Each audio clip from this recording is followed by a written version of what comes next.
Hoy y esta semana, si el Señor lo permite, debemos de vivir con expectativa. Amén. La expectativa es saber que en cualquier momento algo va a pasar. Si el Señor nos dio el privilegio hoy de abrir los ojos, es porque ya Él tiene todo listo. Usted puede reposar en eso. No importa lo que usted haya venido pasando, si el Señor permitió que usted abra los ojos, es porque ya este día está provisto. Amén. Por eso es que Primera de Timoteo capítulo 6 verso 8 dice: teniendo abrigo y sustento, con eso estemos. Vuelva a ver el que está al lado, a ver si está así, contento. Y si le hace falta abrigo o comida, dígale: yo le ayudo. Amén. Entonces podemos vivir contentos, podemos vivir con expectativa, porque si el Señor permitió que hoy nos levantáramos, es porque ya todo Él lo tiene preparado. Amén. ¿Quién puede levantar sus manos y darle gracias al Señor por eso? Dice el libro de Hebreos capítulo 13 verso 5, dice: sean vuestras costumbres sin avaricias, contentos con lo que tenéis. Repita conmigo: ahora. ¿Qué tiene usted ahora? Todo. Esté contento con lo que usted tiene. El esposo que tiene, ¿cómo va a estar? Contenta con la esposa, contento con los hijos, contento con la comidita, contento con la ropa, contento, pero que se le note la sonrisa a usted. Amén. ¿Y sabe por qué dice eso? Porque el siguiente verso, el versículo 6 del capítulo 13, dice, le voy a decírselo todo, 5 y 6: vuestras costumbres sean sin avaricia, contentos con lo que tenéis ahora, porque el Señor dijo: no los dejaré ni los desampararé. Dale una alabanza al Rey, aleluya.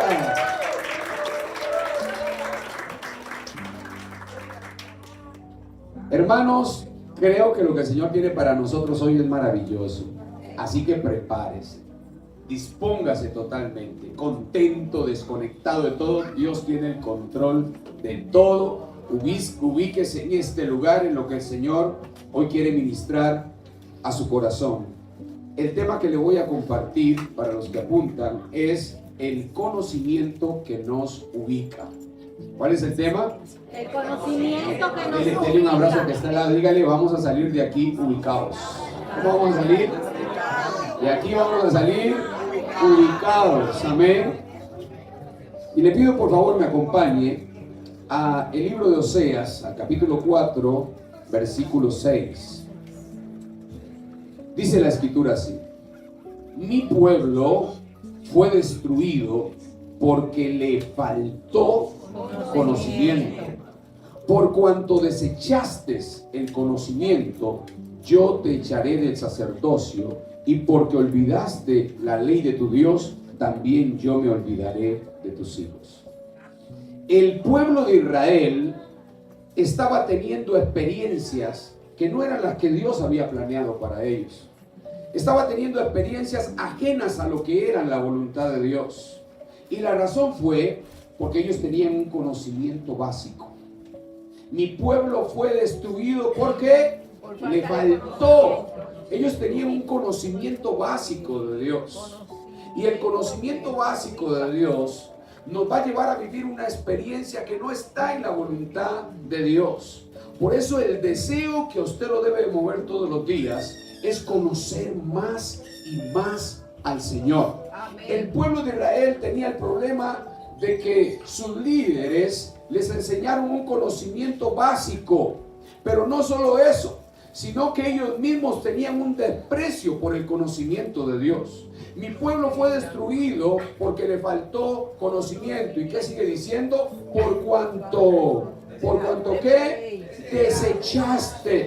Ellos tuvieron un desprecio. Para ellos habían otros conocimientos mejor. ¿Qué no se parece eso a la iglesia de hoy? Donde vemos a la gente haciéndose profesionales en medicinas, en distintas áreas, leyéndose libros de este grueso, pero la Biblia no les interesa. Y no es que esté mal, no, usted anhele todo eso y qué bueno si usted es un profesional, pero por encima de todo, Usted debe tener un profundo deseo por el conocimiento de Dios. El pueblo de Israel comenzó a despreciar el conocimiento y tenía conocimiento posiblemente de muchas cosas, pero el de Dios era básico. Pero el de Dios era despreciado para ellos.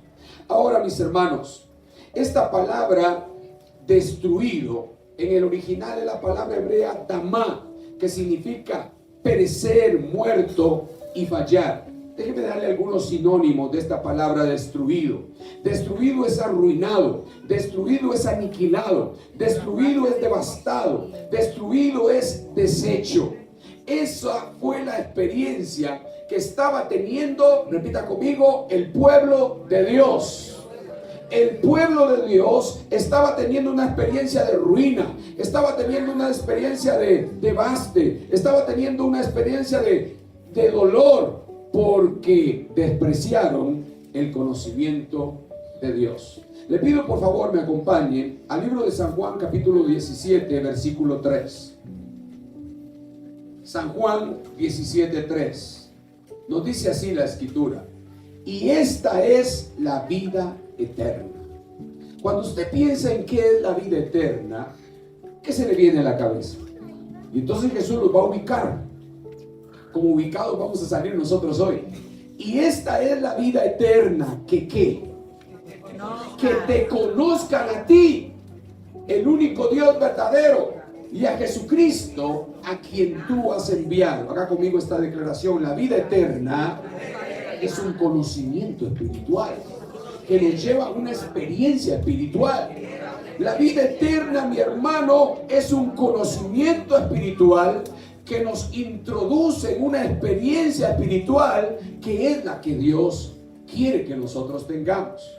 Ahora, la pregunta que le debemos hacer a este verso, porque dice que la vida eterna es que te conozcan a ti, el único Dios verdadero, y a Jesucristo, a quien tú has enviado. La pregunta es: ¿cómo conocemos al Padre? ¿Cómo conocemos al Padre? Y entonces vayámonos al libro de San Juan capítulo 14. ¿Recuerda usted lo que dice el verso 6? Está Jesús con sus discípulos y entonces Jesús les dice a sus discípulos: yo soy el camino, yo soy la verdad. Haga conmigo esta declaración: la verdad no es un concepto, la verdad es una persona. La verdad no es un concepto que yo debo de conocer. La verdad es una persona a la que yo debo de conocer. Ahora Jesús les dice: yo soy el camino, yo soy la verdad y yo soy la vida. Nadie viene. ¿Nadie qué? Pero verdad que lo correcto debería ser: nadie va al Padre. Pero Jesús dice: nadie viene al Padre si no es por mí. Hermanos, esto ofendió a los discípulos. Entonces en el versículo 8, Felipe se levanta. Se sintió ofendido Felipe. Y Felipe le dice: muéstranos al Padre y nos basta. Muéstranos al Padre y nos basta. ¿A cuántos quería ver Felipe? ¿A cuántos quería ver Felipe? A dos. A dos. Jesús le dijo: yo soy el camino. Jesús le está diciendo: yo soy el camino, yo soy la verdad, yo soy la vida. Y Jesús le dice: nadie viene al Padre si no es por mí. Entonces Felipe no se queda callado y le dice: Felipe, muéstranos al Padre. ¿Y qué? ¿A cuántos quería ver Felipe? A dos. Y entonces Jesús le responde, versículo 8 y versículo 9: tanto tiempo hace, Felipe, que estoy con vosotros y no me habéis visto, y no me habéis ¿qué? Conocido. El que me ha visto a mí, ¿cómo pues tú dices: muéstranos al Padre? Haga conmigo esta declaración: para conocer al Padre tengo que conocer al Hijo. Es cuando conozco al Hijo que conozco al Padre. Ese es el conocimiento de la vida eterna, conocer al Hijo para experimentar al Padre. Esa medida que usted conoce a Jesús, que le he revelado al Padre. Esa medida que usted conoce a Jesús, que experimenta lo del Padre. Entonces el conocimiento en el que nosotros debemos de crecer es en el conocimiento del Señor Jesucristo. Y eso fue lo que enseñaron los apóstoles. En el libro de Colosenses, capítulo 1, versículo 15, el apóstol Pablo, hablándole a la iglesia de Colosa, le dice: Él, refiriéndose a Cristo, es la imagen visible del Dios invisible. El que quiera ver al Dios invisible tiene que ver la imagen del Hijo.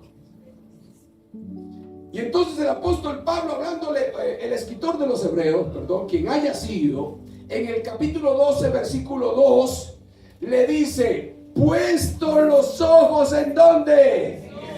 En Jesús. Porque es cuando nosotros conocemos a Jesús que nos ha revelado el Padre. Porque es cuando nosotros conocemos quién es Jesús, es que nos es o somos introducidos en la experiencia de la dimensión espiritual en nuestra vida, que el Padre preparó para cada uno de nosotros. Es entonces, mi hermano, en el conocimiento de Jesucristo que está la plenitud de Dios. Ahora, mis hermanos, lo primero que tenemos que hacer como iglesia es ubicar a Cristo donde el Padre lo ubicó. Eso es lo primero. Debemos de ubicar a Cristo donde el Padre lo ubicó para estar correctamente direccionados con el propósito eterno de Dios. Acompáñenme, por favor, a el libro de Apocalipsis, capítulo 1, versículo 8. Escuchen lo que dice Apocalipsis 1:8. Habla Jesús, ya resucitado, ya glorificado. Dice: yo soy, como dice ahí, el alfa, yo soy la A, yo soy la omega, yo soy la Z. Estas dos palabras son el alfabeto griego, alfa, omega. Yo soy la A, yo soy la Z. ¿Qué hay antes de la A? ¿Qué hay después de la Z? Cristo es. Cuando Cristo se presenta en el primer capítulo de Apocalipsis, no se presenta como el segundo, se presenta como el todo. Dice: yo soy el alfa y la omega, yo soy el. ¿Qué hay antes del principio? ¿Qué hay después del fin? Cristo es todo. Yo soy el alfa, el omega, el principio y el fin. ¿Dice quién? Dice el Señor. Esa palabra Señor, en nuestro contexto nosotros no la entendemos como la iglesia del primer siglo la entendía. Hoy nosotros le decimos Señor a cualquiera, al del banco, al que nos atiende en el supermercado, a cualquiera le decimos Señor. En la antigüedad esa palabra era exclusiva para reyes, César, faraones o personas de mucho poder y de mucha autoridad. En el original es la palabra curios, y esa palabra curios significa amo, dueño, supremo en autoridad, controlador, Dios y soberano. Jesús dice: yo soy el todo, pero yo también soy el Señor. Yo soy el amo, yo soy el dueño, yo soy el supremo en autoridad, yo soy el controlador, yo soy el Dios y yo soy el soberano. Así se reveló Jesús en el Apocalipsis, el presente de Él. El presente de Él. Ahora, mis hermanos, escuchen lo que sigue diciendo el verso. Dice el Señor, guarde esa definición porque la vamos a estar viendo en el transcurso de la predicación. A ver, Señor es amo, dueño, supremo en autoridad, controlador, Dios y soberano. Amén. Y sigue diciendo: el que es, el que era y el que ha de venir. Si usted ve los tiempos en los que se está conjugando, no son los correctos. porque lo correcto sería pasado, presente y futuro. Pero Jesús se introduce en Apocalipsis capítulo 1 como primero quién es Él hoy. Porque la iglesia debe de saber cuál es la posición de Cristo hoy. Por lo general, la iglesia tiene un conocimiento básico de Jesús. ¿Quién es Jesús? El Salvador. ¿Quién es Jesús? El mediador. ¿Quién es el Jesús? Y es un conocimiento básico, pero ¿cuál es el presente de Cristo? Y Él se presenta y dice: yo soy el que es. Porque la iglesia, antes que terminara el primer siglo, hermano, cuando usted ve la historia y comienza a leer algunas cartas bíblicas, usted puede ver cómo ellos fueron perdiendo ese conocimiento de quién era Jesús. Y en el transcurso de los siglos, a la iglesia hoy también ha ido perdiendo ese conocimiento del presente de Cristo. Y el presente de Cristo es que Él es Señor. Señor de señores. Hermanos, y termina diciendo el verso, díganme qué más puede ser Cristo. Yo soy el que es, el que era, el que ha de venir, el Todopoderoso. Mateo capítulo 28, versículo 18 al 20, Jesús resucita, recibió toda la autoridad del Padre y Él dijo: toda potestad me ha sido dada. Toda potestad, toda autoridad, todo poder, toda potestad me ha sido dada en el cielo y en la tierra. Él ya fue establecido por el Padre como Señor. Ahora hay un problema. El énfasis normalmente es en el que era. Jesús se presenta primero como el que es. La iglesia primero tiene que conocer cuál es el presente de Cristo. Pero hay un sobreénfasis en el que era, en Dios con nosotros. Hay un sobreénfasis en el que ha de venir, pero todavía no conocemos quién es ese que hoy es. Y lo estamos esperando. Él hoy es Señor de señores. Todo gira en Él. Todo fue hecho por medio de Él y para Él. Todo tiene que ver con Él. La adoración en el cielo tiene que ver con Jesús, porque eso es lo que le agradó al Padre. Ahora, mis amados, vayamos a ver la revelación que tiene el apóstol Pedro en Pentecostés. Le pido por favor me acompañe al libro de los Hechos, al capítulo 2, versículo 36. Diga conmigo: el presente de Cristo. Están los apóstoles en Pentecostés y viene el Espíritu Santo y son llenos del Espíritu Santo, y usted vio todo lo que usted lee en el capítulo 2 del libro de los Hechos. Y Pedro, lleno del Espíritu Santo, comienza a hablar y comienza a transmitir lo que él está recibiendo del Espíritu. Y escuche lo que dice el versículo 36. Sepa pues, ayúdeme a leer esa palabra, ciertísimamente. Sepa pues ciertísimamente toda la casa de Israel, que a este Jesús a quien vosotros crucificasteis, ayúdeme, Dios le ha hecho, número 1, Señor, número 2, Cristo ungido. Dios ubicó a Cristo como el Señor de todo. Cuando el Espíritu revela el presente de Cristo en Pentecostés, era el de amo, era el del dueño, era el del supremo de autoridad, era el del soberano. Esta palabra ciertísimamente, escuchen algunos sinónimos. Sin duda alguna, verídico, algunos significados. Sin duda alguna, verídico. Sepa pues que sin duda alguna, sepa pues que es verídico, sepa pues que es totalmente cierto.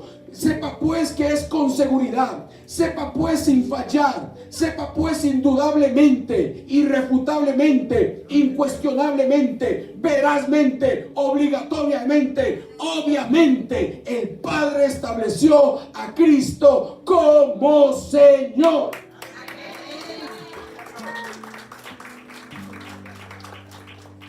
Ese es el presente de Cristo.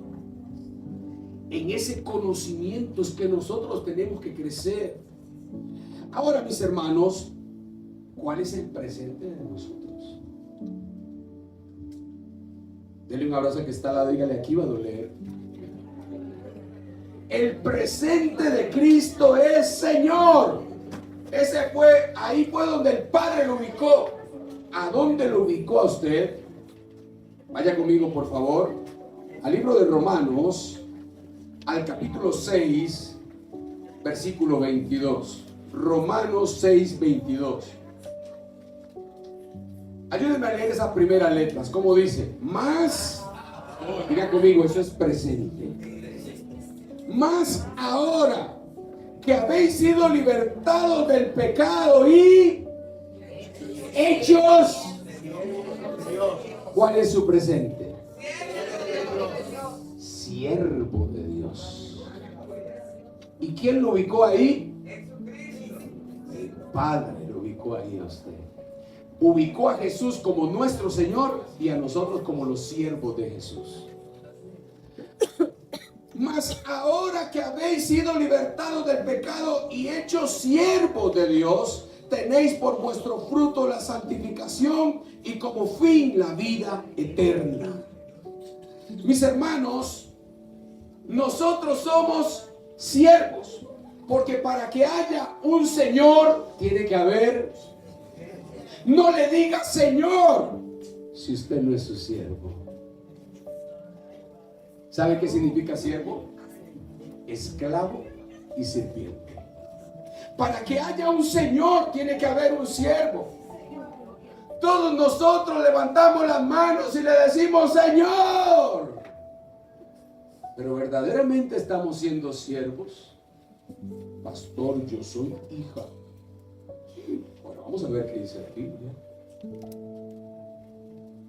Vuelvo a ver que está la Biblia. Hermanos, en la antigüedad se acostumbraba a hacer los mercados de esclavos y llegaban a las ciudades y se hacían estos mercados y los señores de las ciudades llegaban a los mercados a comprar esclavos. Diga conmigo los señores.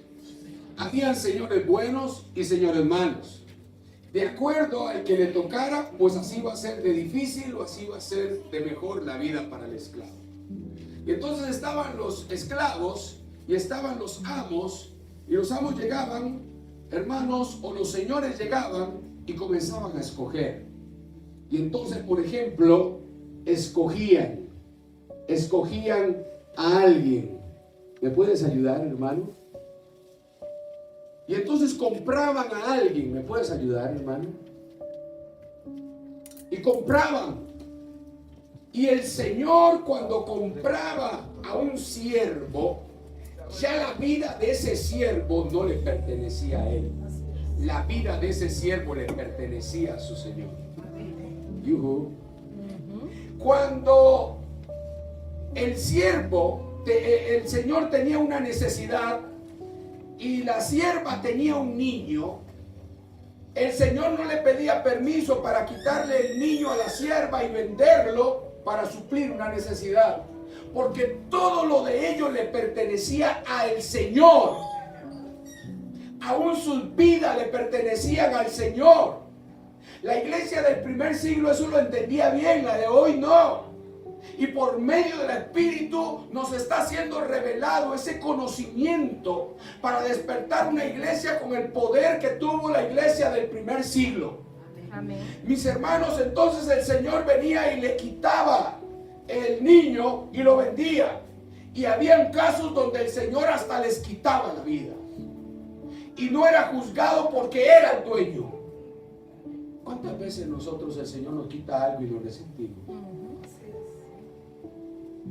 ¿Cuántas veces nosotros guardamos cosas contra Dios? Porque ¿por qué Dios permitió eso? ¿Qué es que usted no ha entendido que usted es siervo?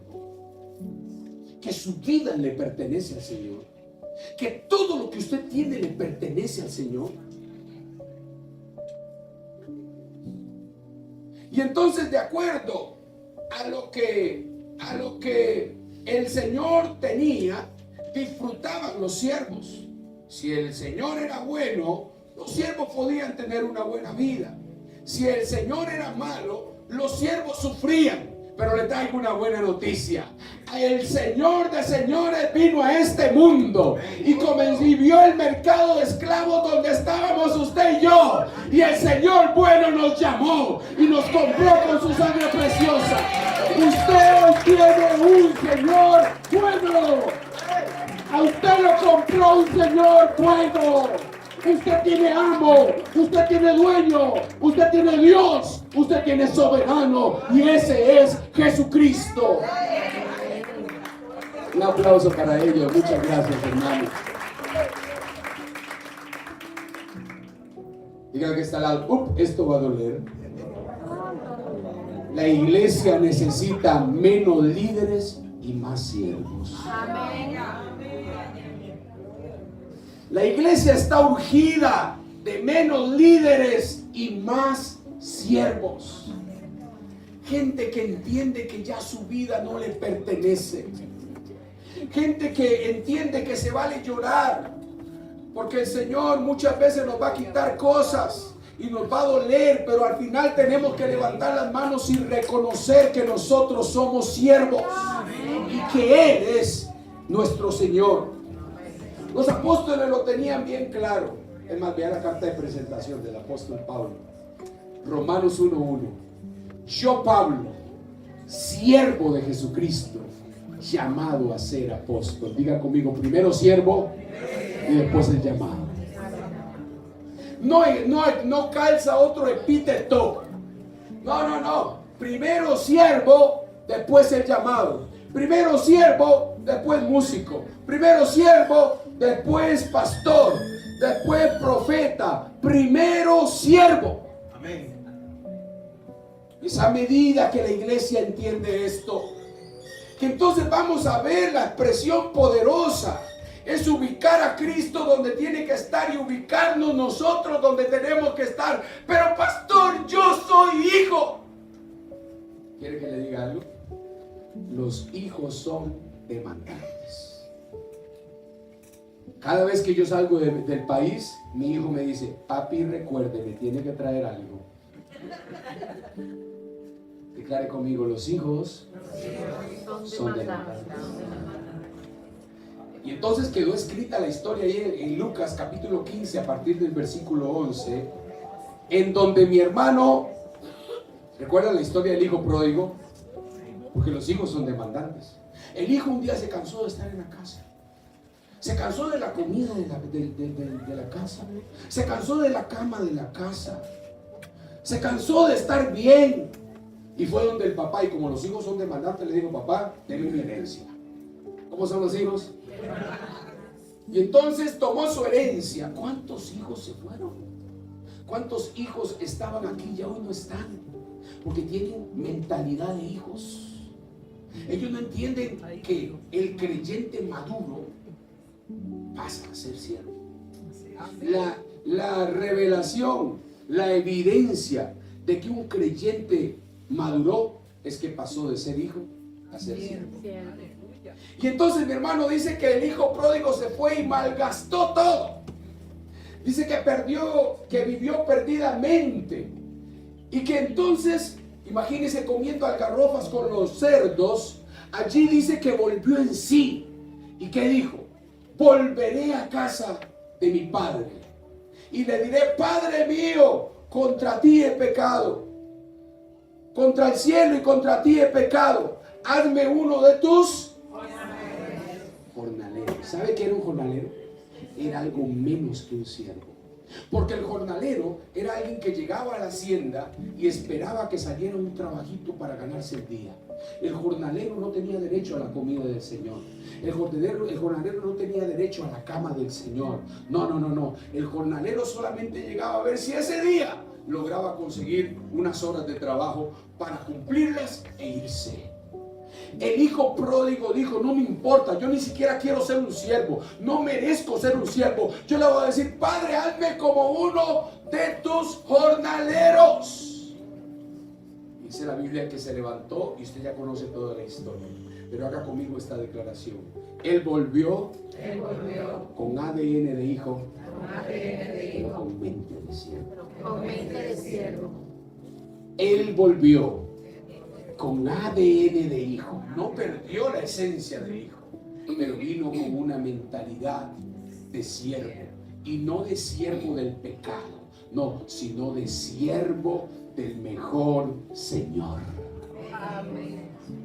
Pero si a usted no le convence esa historia, vayamos a la más maravillosa. La más maravillosa la encontramos en Filipenses capítulo 2.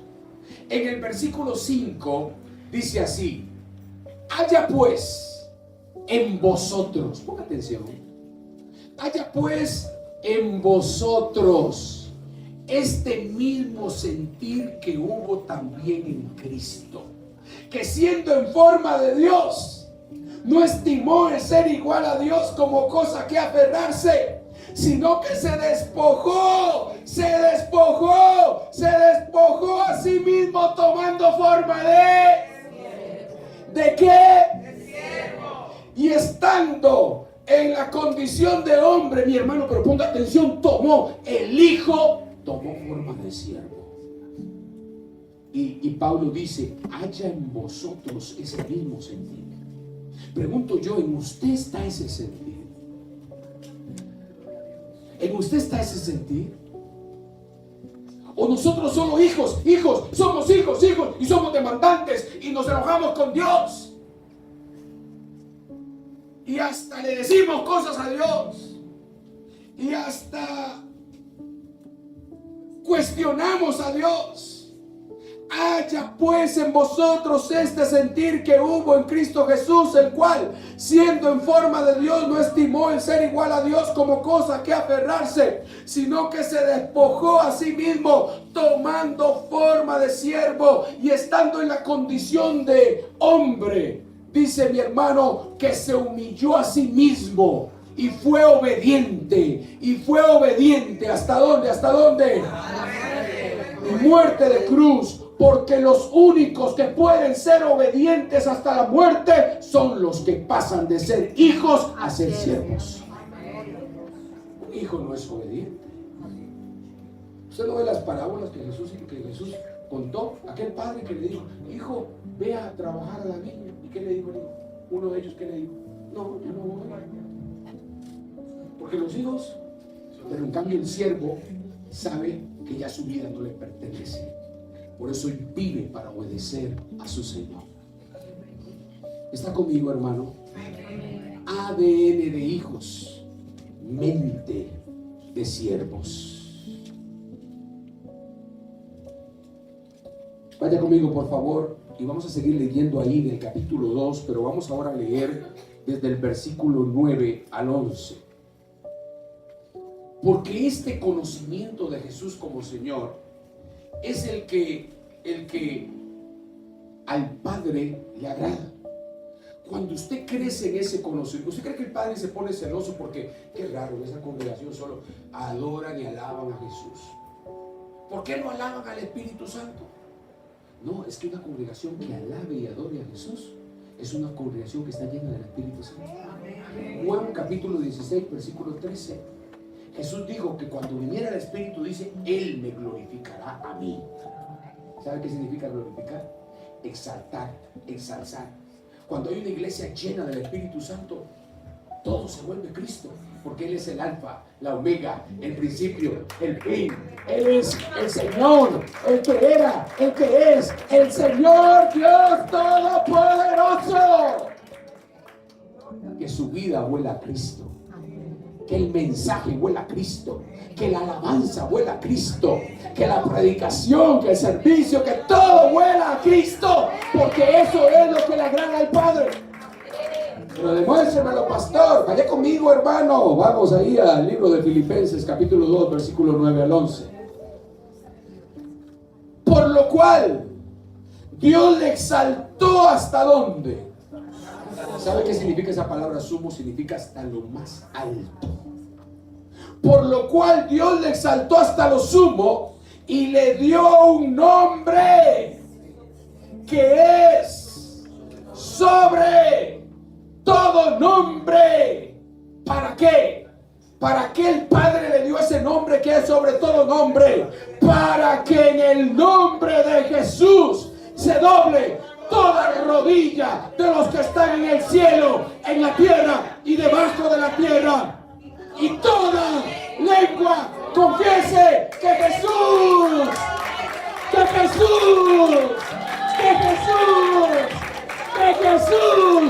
es el Señor, para gloria de Dios Padre.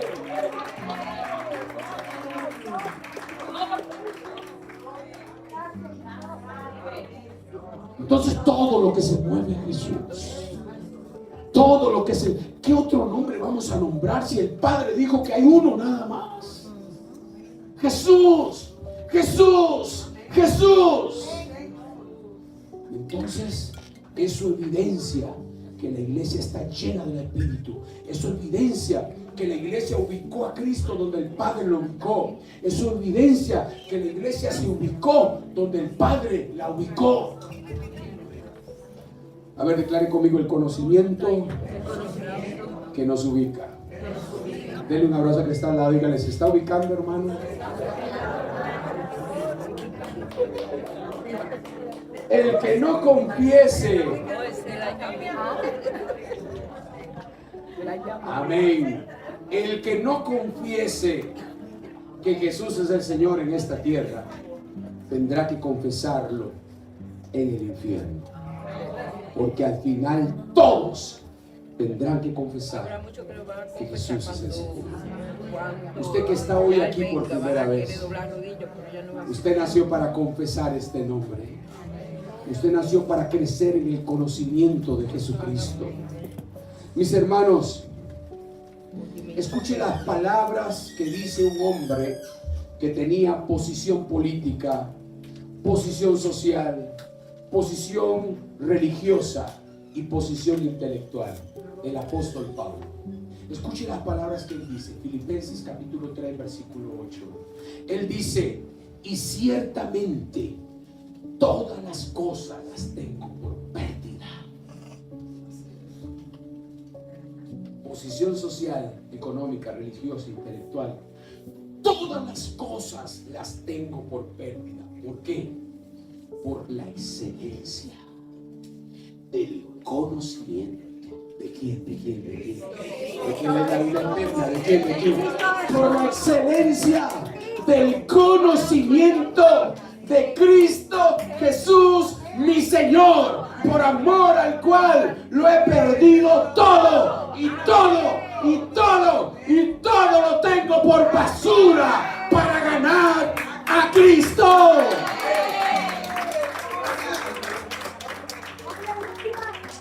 Cuando Pablo recordaba sus clases con Gamaliel, decía: eso era basura. Cuando Pablo recordaba su posición religiosa, decía: eso era basura. Si lo comparo con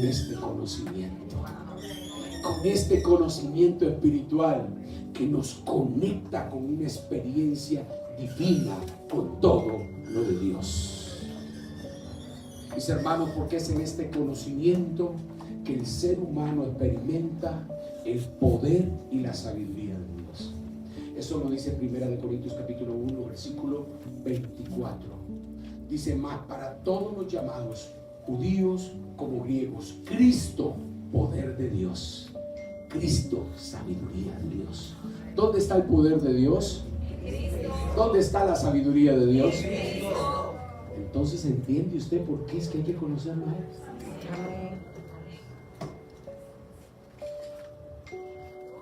Mis hermanos, Pablo tuvo un encuentro con Cristo Señor. Póngame atención acá. Pablo tuvo un encuentro ¿con quién? Con Cristo Señor, no con Cristo Salvador. Los evangelistas del primer siglo tenían un conocimiento que los evangelistas de hoy no tienen, o todavía no les ha sido revelado. Pero Pablo tenía un conocimiento, una experiencia. Su experiencia fue con Cristo Señor.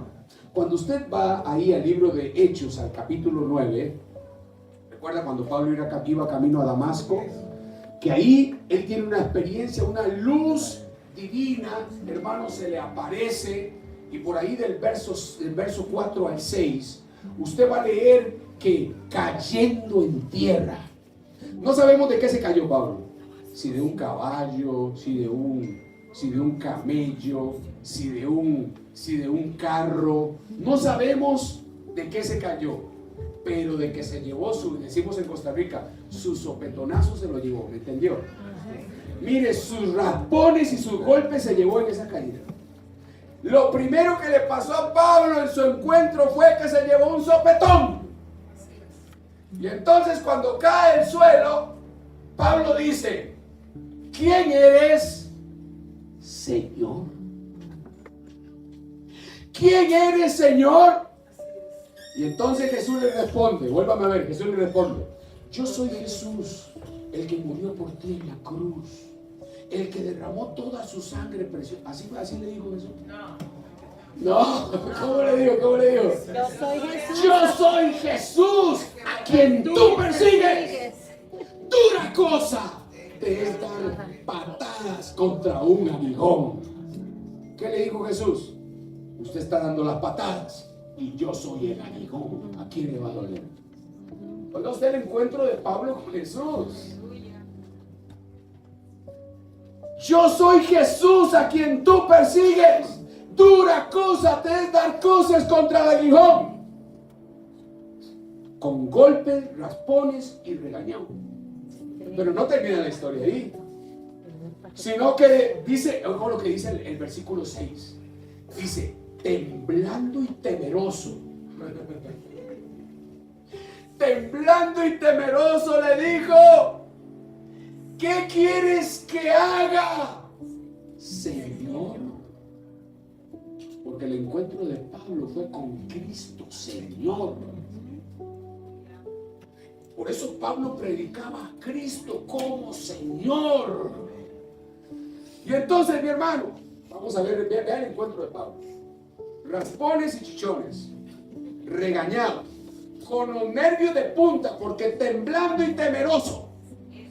Y después Jesús, si usted sigue leyendo, Jesús no dice que le dio la mano, le dijo: venga, pobrecito, levántate, levántate y entra en la ciudad y se te dirá lo que debes de hacer. Y ciego. Ese fue el encuentro de Pablo. Entonces, ¿usted qué cree?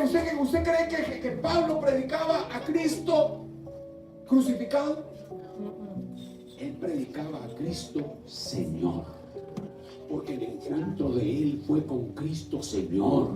Y la preocupación que hay en mi corazón es que la iglesia está teniendo un encuentro con Cristo Salvador y no con Cristo Señor, porque es cuando hay una experiencia con Cristo Señor que entonces somos ubicados, somos direccionados hacia lo que el Padre estableció. Amén.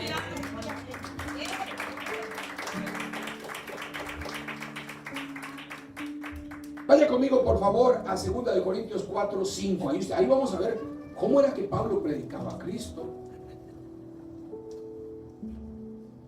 Escuchen lo que dice: porque no nos predicamos a nosotros mismos, sino a Jesucristo. ¿Qué?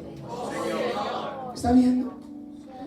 Los ministros del primer siglo ubicaban a la iglesia en el presente de Cristo. La palabra Señor refiriéndose a Cristo, en el Nuevo Testamento aparece 713 veces. Porque ese es el presente de Cristo. Pastor, explíqueme eso del presente de Cristo. Claro que sí. En el Antiguo Testamento era Cristo anunciado.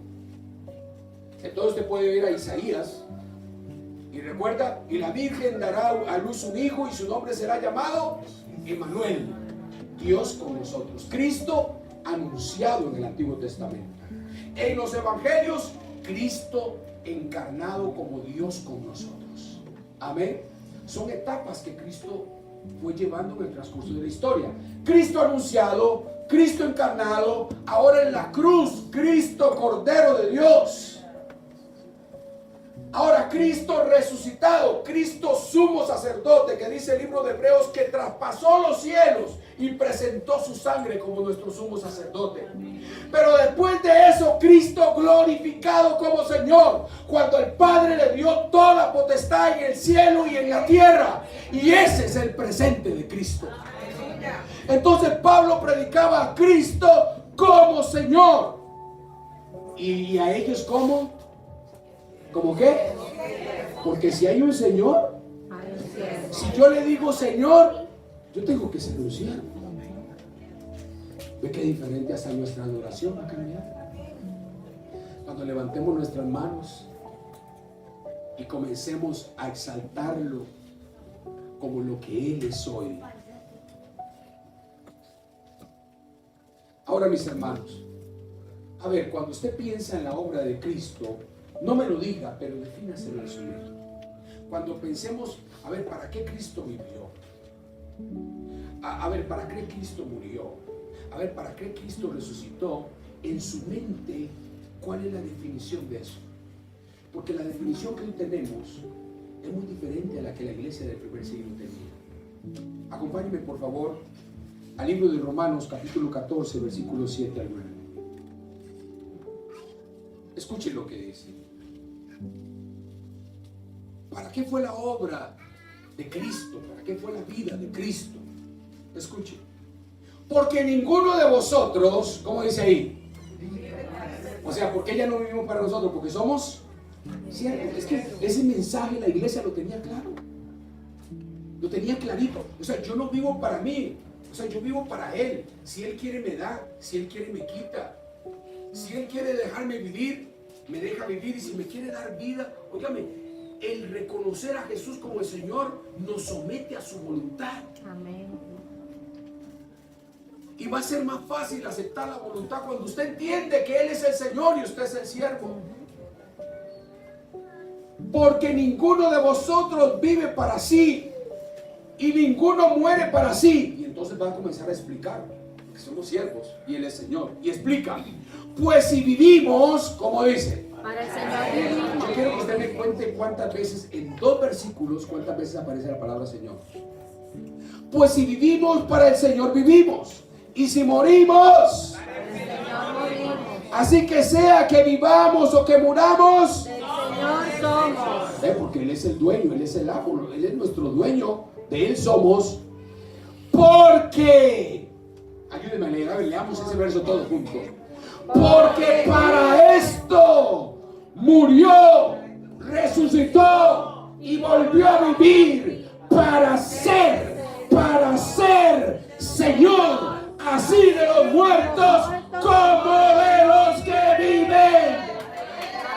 Esa es la obra de Cristo. Pero el enfoque, ¿cuál es? No, es que la obra de Cristo fue para que nosotros nos salváramos. No, eso es consecuencia que Él hoy es Señor. Esa es la consecuencia de que Él hoy es Señor. Pero Él vivió, murió y resucitó para ser posicionado como el amo, como el dueño, como el supremo en autoridad, como el controlador, como el Dios y como tu soberano, como tu Señor bueno. La iglesia no verá muchas cosas de Dios hasta que posicione a Cristo donde el Padre lo ha posicionado hoy. Les decía a mis hermanos que el énfasis de la predicación apostólica era Cristo como Señor. A ver, En esta etapa usted puede encontrar varias figuras de Cristo. Por ejemplo, usted va a encontrar Rey de Reyes, ¿verdad? Usted va a encontrar abogado, juez. Usted va a encontrar padre. Usted lo va a encontrar también.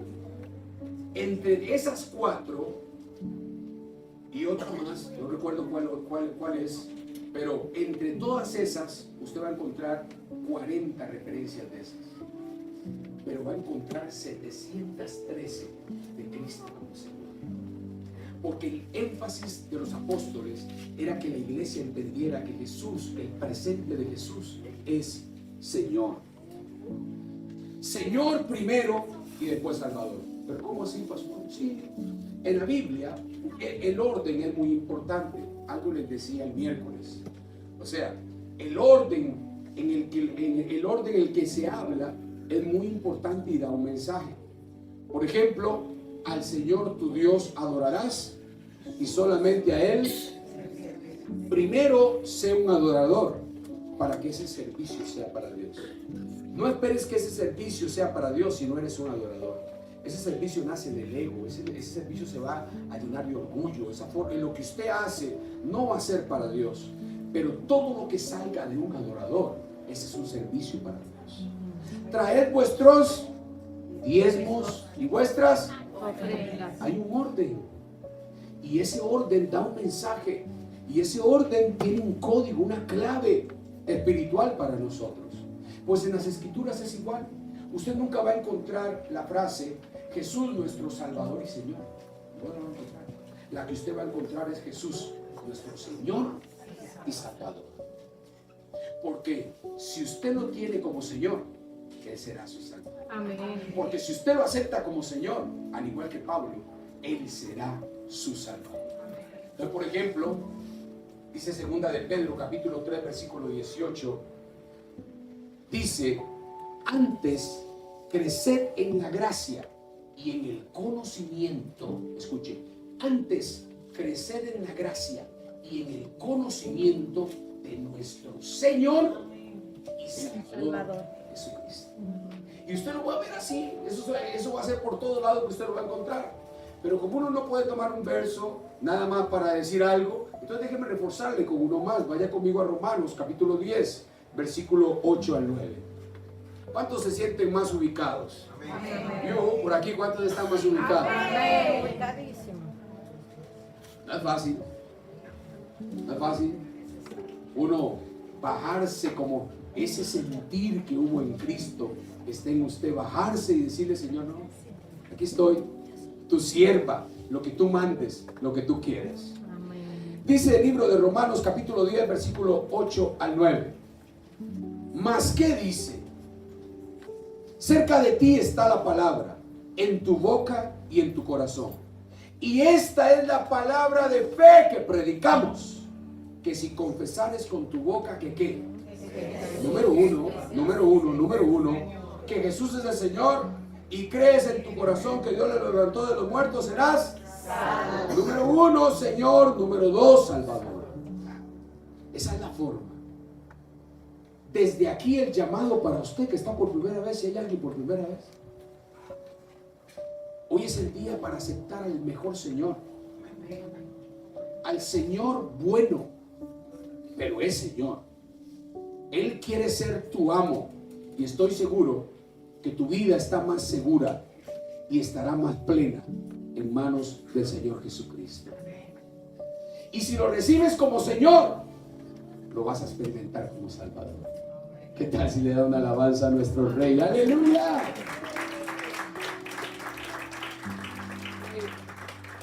Amados hermanos, la ruina o la victoria de cada uno de nosotros está determinado por este conocimiento.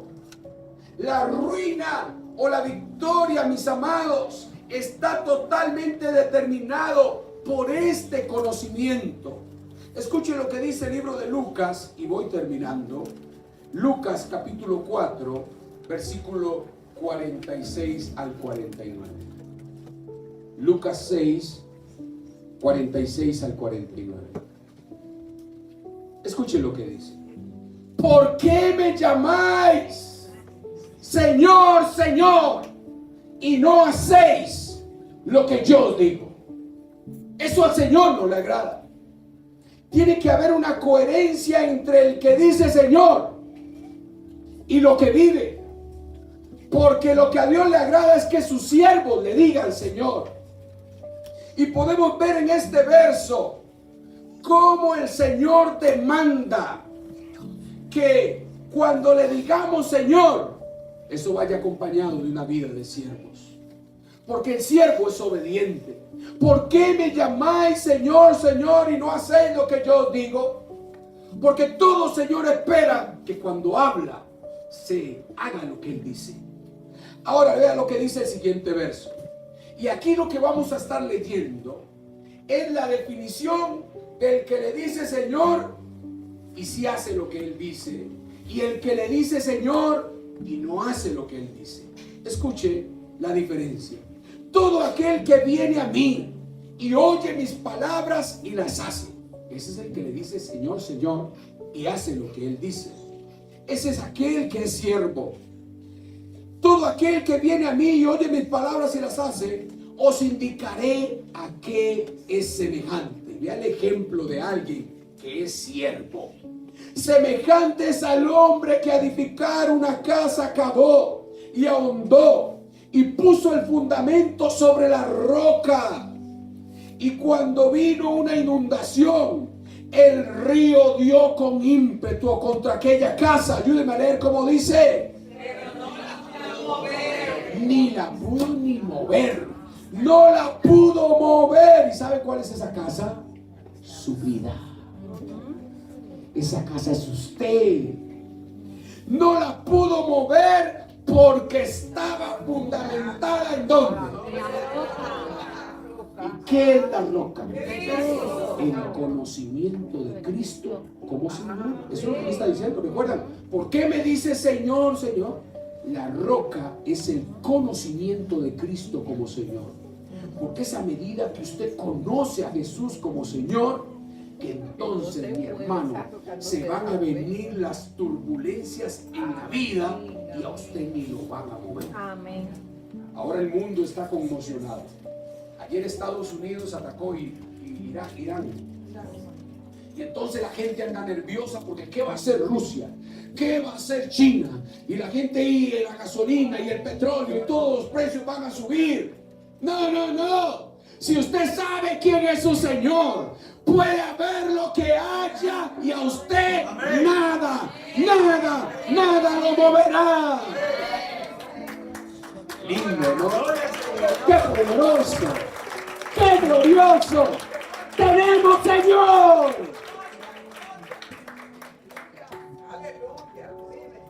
Reconocer a Jesús como Señor es seguro, es sabio y es prudente. El reconocer a Jesús como Señor es seguro, es sabio, es prudente. Y nunca olvide, la característica de que eres siervo es que eres obediente. Versículo 49. Ahora vamos a ver en el versículo 49 aquellos que dicen Señor, Señor, pero no son obedientes. Escuche. Mas el que oyó a su Señor y no hizo, el ejemplo es este: semejantes al hombre que edificó su casa sobre la tierra sin fundamento. ¿Saben qué dice el apóstol Pablo en los Corintios? 1 Corintios capítulo 3 versículo 11. Dice que nadie puede poner otro fundamento que no sea Cristo como Señor. No hay otro fundamento. Dice mi hermano que edificó su casa sobre la tierra sin fundamento, contra el cual el río dio con ímpetu. ¿Y qué le pasó a esta? ¿Y qué más pasó? Muy grande la ruina de aquella casa. Una vida que no está fundamentada en Cristo como Señor es una vida que cuando se vienen los embates, que a todo el mundo se le viene, a los que conocen a Cristo y a los que no conocen. ¿Cuál va a ser la diferencia? El conocimiento que usted tenga. Usted a partir de hoy debe de salir de este lugar desesperado. Cada domingo, ve, ahora anunciaron acá una escuela. Usted dice, yo quiero conocer más a mi Señor, yo quiero conocerlo más. Y cuando viene a estas reuniones, usted viene sediento por conocer más y más a aquel que es su Señor. Y esa medida que usted crece en ese conocimiento, que entonces nada lo va a mover. Pero asegúrese que no le pase lo que le pasó a esta casa que representa a una persona. Cuando leemos estos versos, no es lo mismo lo que le pasó al pueblo de Israel con Oseas. No fue lo mismo. No fue que ellos despreciaron el conocimiento de Dios, tenían un conocimiento básico y producto de eso vino destrucción. No es lo mismo que le está ocurriendo a esta casa que despreció las palabras del Señor, y el resultado, mi hermano, fue que inmediatamente cayó y fue grande la ruina. Mis hermanos, rechazar a Jesucristo como Señor es inseguro, es imprudente y es insensato. Y hoy nosotros acá debemos de tomar una decisión. ¿Cuántos años tiene usted de ser creyente? ¿No cree que ya es tiempo de despojarse? De despojarse de ser niño. Jesús, siendo en forma de Dios, se despojó, dándonos el ejemplo a nosotros, que para podernos ubicar correctamente en la voluntad de Dios, debemos de ubicarnos, debemos de despojarnos. Ahora, ¿quién es el que nos da este conocimiento de Cristo como Señor? El Espíritu Santo. Escuche, y termino leyendo este verso. Vaya conmigo por favor a 1 Corintios 12:3. Dice así: por tanto, os hago saber que ¿qué? Ahí va de nuevo, ayúdenme a leerlo, a ver. Por tanto os hago saber que hable por el Espíritu de Dios llama anatema a Jesús. Esta palabra anatema en hebreo es maldito, pero en griego es separado. Entonces hay lugares donde a Cristo lo tienen allá. Hay un endemoniado, Jesús, en el nombre de Jesús. Y es una muletilla en medio de la predicación, apartado, porque por el Espíritu ponemos a Jesús a un lado. Pero en cambio vea lo que dice, o más bien, sin el Espíritu ponemos a Jesús a un lado. Escuche lo que dice: por tanto os hago saber que nadie que hable por el Espíritu de Dios llama anatema a Jesús. Y nadie, ¿cómo dice? Y nadie puede llamar a Jesús Señor si no es por el Espíritu. Apocalipsis dice que el Espíritu y la iglesia se unen. ¿Y cómo dice? Ven, Señor Jesús, aleluya.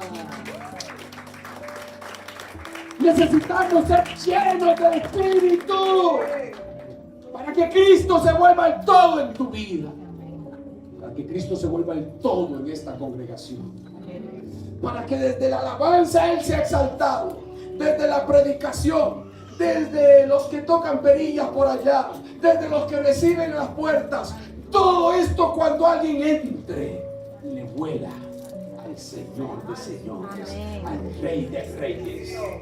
Y es en ese ámbito donde los siervos adoran a su Señor que la gloria fluye como un río de agua viva en nosotros y se expresa en una atmósfera de poder, de libertad, de paz, de gloria.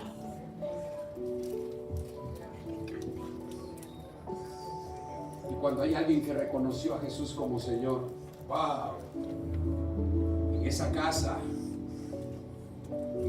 podrán pasar cosas, pero nada nos va a mover. Amén. Nada. No sé qué nos espera en este mundo. Lo más seguro es que las cosas van a ir de mal en peor, pero nuestra condición sigue siendo estable, porque el Señor nuestro no cambia. Él sigue siendo Señor. Él es el dueño de todo, y a ese es el que usted adora y sirve. Póngase de pie, mi hermano. Aleluya.